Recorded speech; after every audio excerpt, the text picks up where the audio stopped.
এক ছিল দুষ্টু খরগোশ, নাম তার টুকটুকি।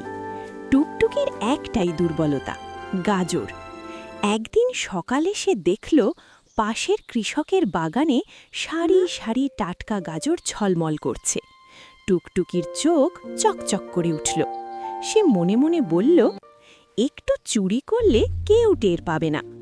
চারদিকে তাকিয়ে টুকটুকি চুপি চুপি বেড়া টপকে বাগানে ঢুকে পড়ল। একটা গাজর, তারপর আরেকটা। খেতে খেতে সে এতই মজা পেল যে চারপাশ ভুলে গেল। হঠাৎ খড়খড় শব্দ, কৃষক দৌড়ে আসছে। টুকটুকি ভয় পেয়ে এক লাফে দৌড়, কিন্তু পেট ভর্তি গাজর দৌড়াতে কষ্ট। শেষমেশ সে একটা ঝোপে লুকিয়ে পড়ল। কিছুক্ষণ পর বিপদ কেটে গেলে টুকটুকি বের হয়ে বলল, আজ থেকে আর চুরি না, কিন্তু গাজরটা ভীষণ মিষ্টি ছিল। তারপর থেকে সে নিজের গাজর নিজেই চাষ করে খেতে লাগলো।